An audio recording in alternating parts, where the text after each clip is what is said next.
Hello everyone. It's been a long time since I've created a video, but after receiving several comments on the low quality of one of my very first ever Sims 3 speed build videos, I've decided to put the Sims 3 back into my computer and do a recreation of my original Sims 3 blueprints only family home. Now first off, right off the bat, I want to make it very clear that when I am building a house, whether it be blueprints or not, that I always turn off auto roof. This is a very important step. I always turn it back on, usually after I'm done creating my house. As you can see, mine's already turned off, but it is always on by default. And you can always hit remove all roofs if you're in the middle of building and you're noticing that there's some problems.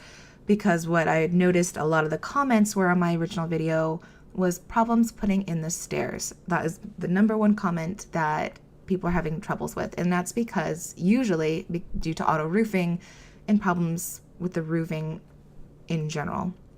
So turn off auto roofs and make sure that you keep it off for the entire build. And then as you'll see, I do turn it back on after it's all done. At least all of the blueprints, the building, all of the important necessary building aspects are completed. That's when you can turn auto roofing back on if you use auto roofing.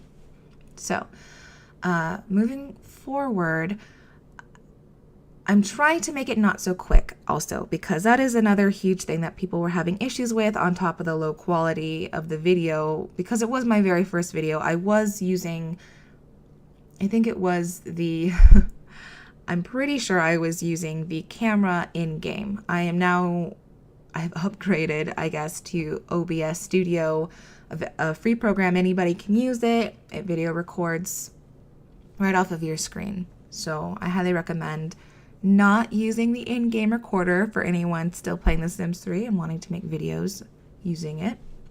So keep that in mind.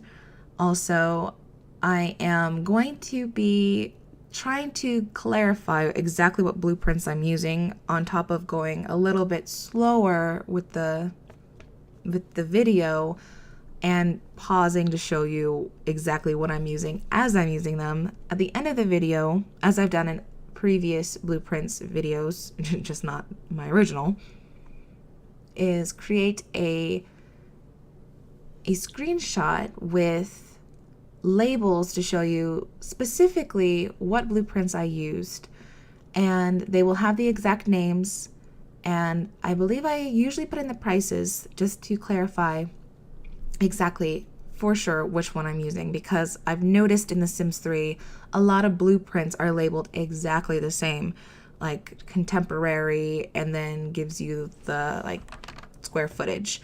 But some of them are exactly the same in that respect, which is really weird that they do it that way. But you can usually tell the difference because of the price. So I will be including all the necessary information so that you can see exactly what was used and where for some clarification.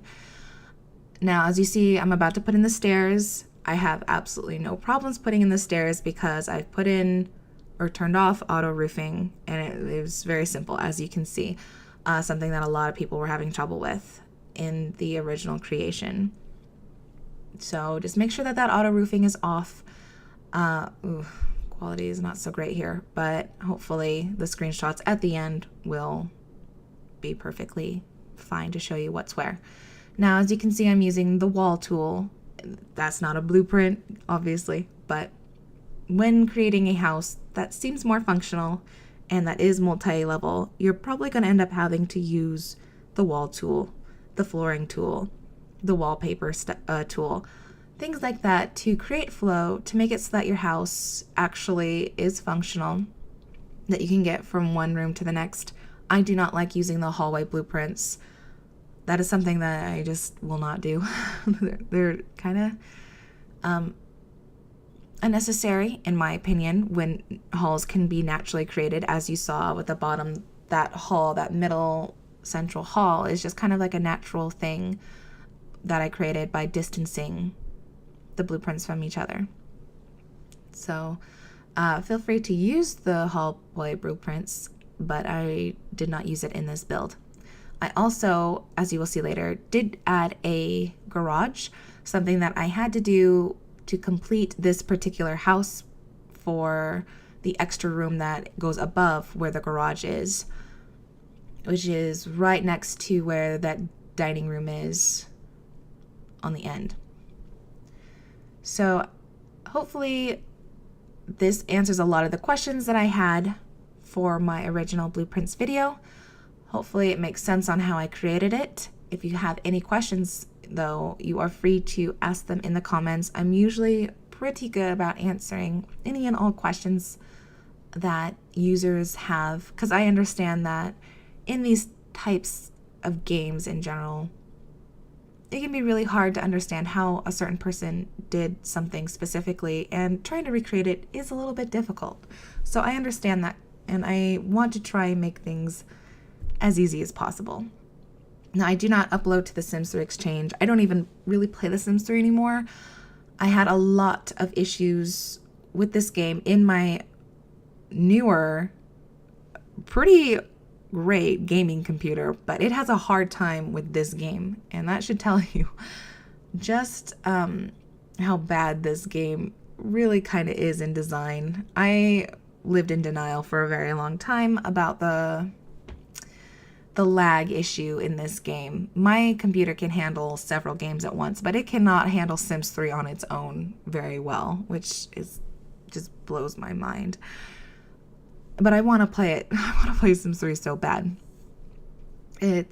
Now that it's back in my computer, I'm really thinking about doing some Let's Plays for the Sims 3, but gosh, I just don't know if I could handle the slowness of it. I can't even use the create a style tool without my computer just freezing. That's not something I remember experiencing before. So if anyone is having those issues and they have a pretty awesome newer computer, let me know, because I want to know if you've figured out a way around it, or if my computer is just not as good as I think it is.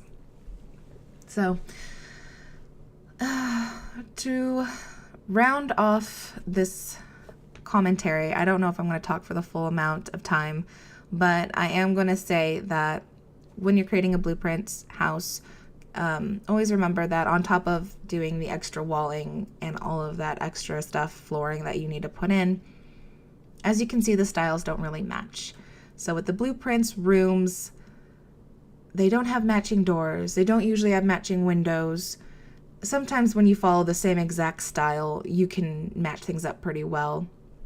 But that is not always the case, as you can see with the mismatching of coloring on the windows and the doors, the different frames. Everything is a little bit wonky. But you can, I'm sure, as someone who plays Sims 3, as you guys who are watching this video do, those are all easily changed. The aesthetics are not something that's that difficult to switch around. You'll see me do a little bit of it, but I wouldn't use the house the way I left it. For instance, it would drive me crazy that the windows don't match. It would drive me crazy that the door frames are not all the same color, or the window frames are not the same color, or even the same type of windows. I've always been someone who has to be kind of matchy when it comes to that, because it makes sense, right? The house should flow. It should make sense.